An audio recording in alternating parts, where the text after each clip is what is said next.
ces gens qui, partout dans les rues, y compris ici à Québec, disaient « Je suis Charlie ». Il faut trouver une façon de dire que chacun et chacune d'entre nous au Québec, tous les Québécois et les Québécoises ont été victimes. Tout le monde a été atteint. M. Labo, justement, vous disiez, on n'est pas à l'abri de ça, mais on se disait toujours, bon, Québec, ville sécuritaire, Québec, ville et la sécurité, ça a été... Vous savez, quand je le disais, j'ai toujours dit, et les gens me regardaient avec un petit peu de sourire. La semaine dernière, il y a eu ici une rencontre de responsables de la sécurité de partout au Québec. Je suis revenu avec ça. Je leur ai expliqué qu'on avait vécu un épisode de 21 mois sans meurtre, et qu'on était probablement sur la planète la communauté le lieu le plus sécuritaire. Alors imaginez comment on se sent aujourd'hui. Voilà. Ça vous frappe comme un train. Ça nous frappe comme un train. Comment se fait-il que ça arrive à Québec? C'est peut-être un peu prétentieux de le dire, mais quand on connaît qui on est, comment on vit, c'est quand même étonnant. Et on est tous dans le chagrin aujourd'hui. Aujourd'hui, il faut que tout le monde se lève au Québec et dire ensemble, tout le monde très fort, le genre de société qu'on veut avoir, qu'on veut bâtir, qu'on veut préserver chez nous. C'est ça qui doit ressortir. C'est ça la voix que le monde entier doit entendre du Québec ces jours-ci. Annie Morin du Soleil, est-ce que vous craignez une forme de réplique ou de représailles qui pourrait s'abattre sur Québec ou la province? Faisons pas ce genre de scénario, mais c'est certainement à l'esprit des forces policières. Les forces de sécurité ont toujours ça, bien sûr, à l'esprit. Et c'est pas pour rien que les questions de sécurité ont été rehaussées un peu partout. J'ai eu ce matin un téléphone de Mme Wynne, dans l'Église d'Ontario, qui dit qu'effectivement, dans les lieux de culte, là-bas également, on a rehaussé le niveau de surveillance. On a vu dans le monde comment ces événements se produisent parfois. On en reste là. Bien sûr, on souhaite que ça en reste là. Mais les autorités, je peux vous dire, de sécurité, de police, de renseignement à travers le pays sont mobilisées pour cette question. Ajouter, comprenez aussi que on en discute depuis hier soir. C'est l'image de la ville. Puis l'image de la ville à l'international. On a battu des records de tourisme dans les derniers mois. On est dans beaucoup de palmarès. Et là, ça s'abat sur nous. Alors, d'ici quelques jours, on aura à analyser nouveau cette situation-là et se demander ce qu'on fait. C'est le genre de discussion que j'ai eu avec mon ami la meilleure à Bruxelles. C'était un événement bien pire avec Mme Hidalgo. C'est toujours la préoccupation. C'est après ces événements-là. Qu'en est-il de l'image de la ville? Comment rebâtir à la fois le sentiment de sécurité et justement cette image de la ville? On en parlera plus tard. Quant à la vigie, est-ce que c'est possible? Parce qu'il y a peut-être des citoyens qui vont vouloir participer, de savoir où, quand, comment. Cet après-midi, on va faire le nécessaire. C'est à l'église Notre-Dame de Foix. Mais cet après-midi, on fait le nécessaire pour donner plus de détails. C'est une initiative citoyenne, mais j'adore ça quand même.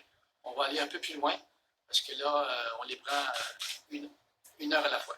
Mais on va faire tout ce qu'il faut pour donner les informations. Si tant est que... Il faut que ce soit très bien encadré, là, mais il faut quand même que ce soit généreux comme démonstration. Et peut-être une dernière question aux représentants de la communauté musulmane.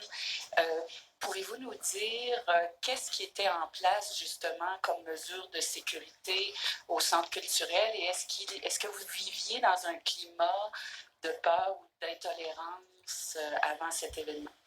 On ne vivait pas dans un climat de peur, mais on s'est installé. Il faut toujours prendre ses précautions.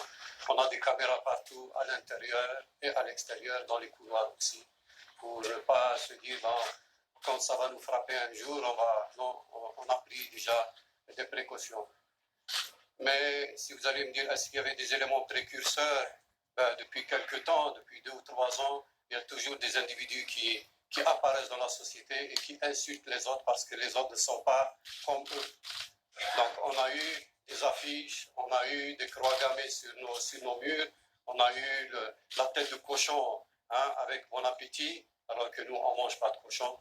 Tout ça, ce sont des éléments précurseurs, pas pour cette attaque, mais dans la mentalité de certains qui cherchent la notoriété, qui cherchent à se faire voir dans les médias. Et vous avez un rôle important. Ne leur donnez pas le micro à ces gens, parce que c'est ça ce qu'ils recherchent. Donc nous, on a pris toutes les dispositions, mais c'est jamais assez.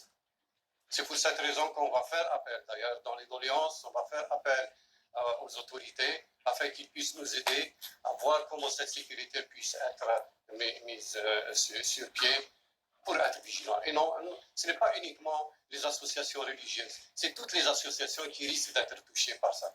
Donc c'est une mauvaise passe dans laquelle on est, mais qui peut aussi nous servir de leçon.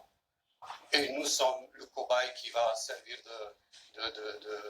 d'exemple dans cette situation. Je trouve ça dommage.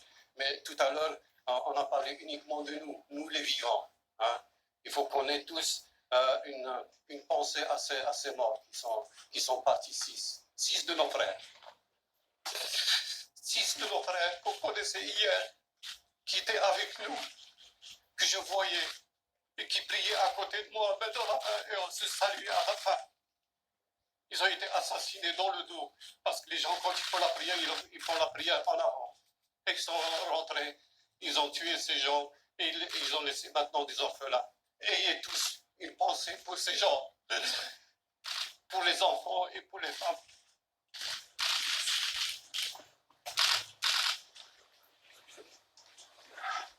Bonjour, Louis Lacroix de 98.5.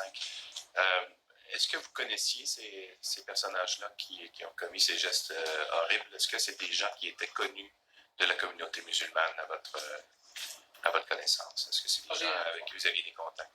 Notre connaissance, non. C'est pas des gens qui fréquentaient la mosquée ou le centre culturel? Vous n'avez jamais croisé ces gens? C'est bon, alors merci. Excusez-moi, Une dernière en français, Stéphanie Bobo-Quartier Libre. Je me demandais ce matin, en écoutant la radio sur certaines chaînes de la ville de Québec, notamment, on entendait déjà des formes d'appel à la division. Puis je me demandais si vous avez quelque chose à dire, si c'est l'heure d'un message d'amour, qu'est-ce qu'on fait par rapport à ces acteurs publics? Alors, si ces messages, et moi aussi j'ai lu quelques articles qui malheureusement sont dans l'orientation que vous soulevez, j'ai expliqué la nuit dernière que nous avions collectivement décidé de préserver la liberté d'expression chez nous. La conséquence de cela, c'est qu'on peut dire même n'importe quoi, des choses épouvantables dans notre société, parce qu'on a ce cadeau qui est la liberté d'expression. L'autre conséquence, c'est qu'il faut être clairvoyant dans la façon, on l'a dit tantôt, dont on diffuse ce discours, et rapide et sans compromis dans la façon dont on réagit à ce discours. Alors, si quelqu'un actuellement veut exploiter ce qui se produit pour semer encore plus de divisions dans notre société, tout ce qu'on peut lui dire à cette personne, si c'est un homme, c'est pauvre type.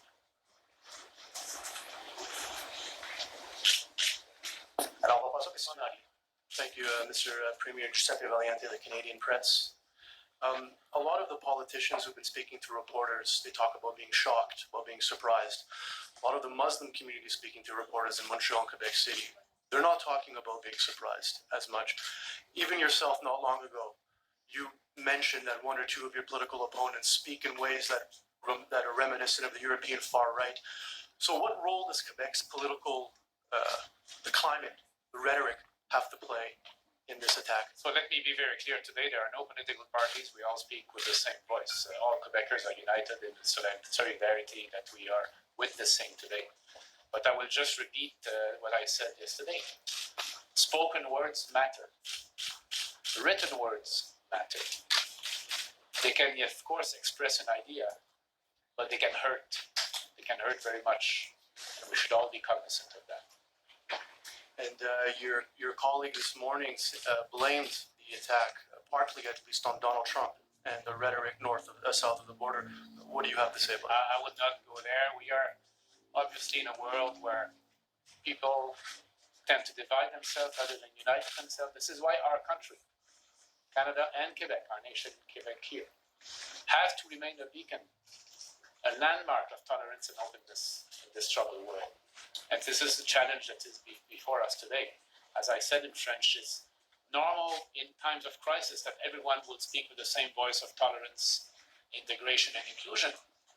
Sorry, the real challenge will be 2 weeks from now to continue saying this, to refuse any compromise towards intolerance or exclusion. This will be the true challenge. I'm sure we will rise to that level, to that occasion. Is Quebec City a tolerant city and a beacon to the world? Yes, our society is a very open, tolerant, and hospitable place. But we're not different from other societies.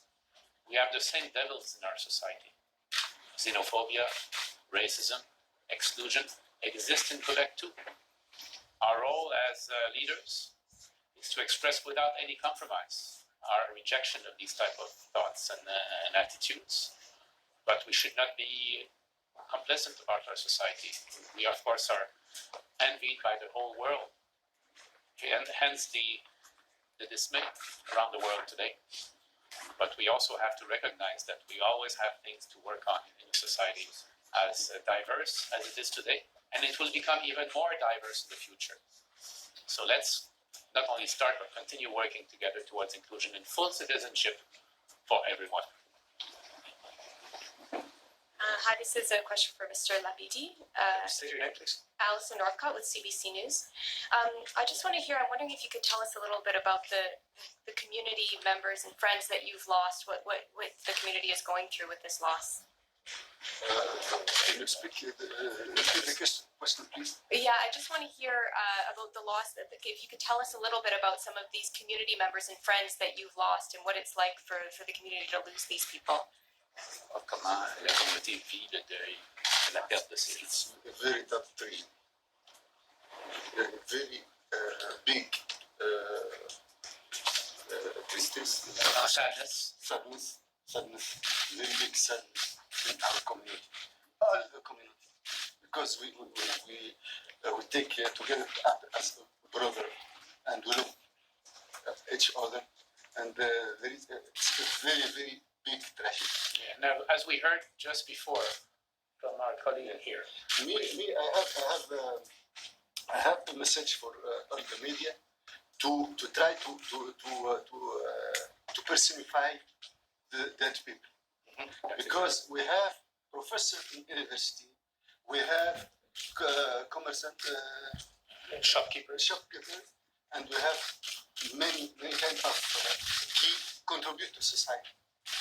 And I want for the media to personify the dead people. Each one, it's a family, papa of family, and father. And I want that this humanity be in your media to express this in media, please, because. Me, for example, I have a friend that's a professor in the university. I know him very well. It's a very, very, very gentleman. How this man dead in circumstances like that? It's very, very, very big tragedy for us, and we have sadness. We cannot express our sadness. All the people, me personally, yesterday, all the time, all the night, the phone ringing, from all over the world, from Algeria, from Tunisia, from Somalia, from Senegal, from France, from Armenia,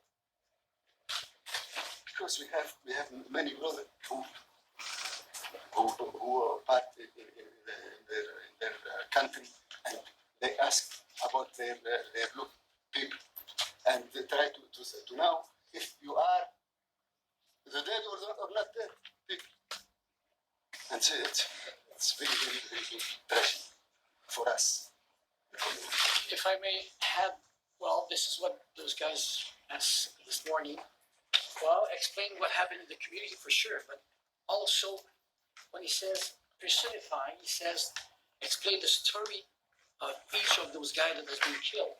Okay, where they come from, what they were doing, how they've been involved in the community, their own story, their families, just to explain that those guys were, first of all, human, and we're gonna help them to do it with what we could call a human touch. This is what we're gonna try to do. Okay. Angelica Montgomery, CBC News. Monsieur Ben Abdallah, est-ce que vous parlez anglais? Just I try to. I have a good translation. You had talked about how this mosque had seen a pig's head put in front of it in the summertime.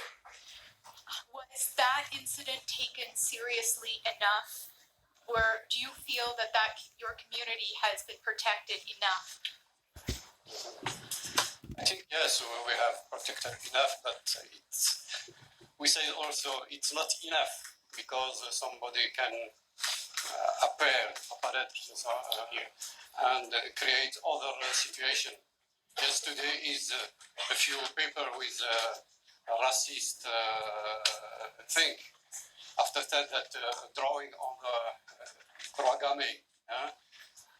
After that, it's a head of pigs.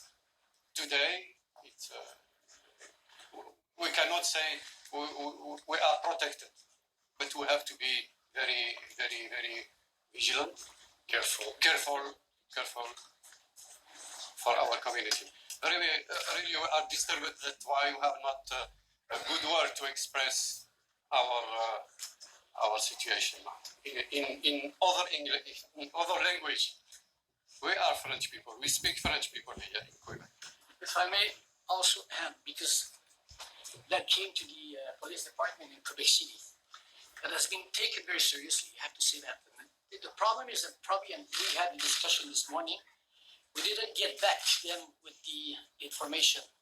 That pig head story went as high as RCMP at the federal level, at the national level. So I have to say and explain again, it has been taken very seriously.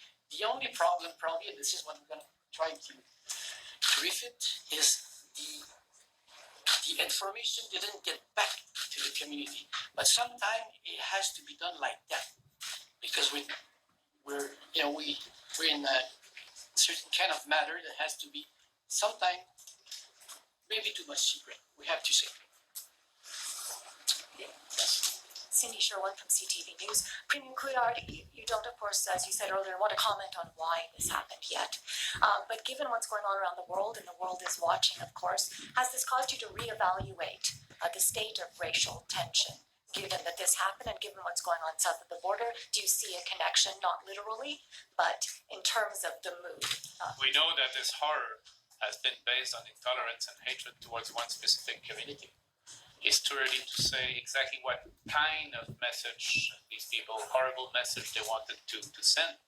I think we will know once the inquiry goes forward.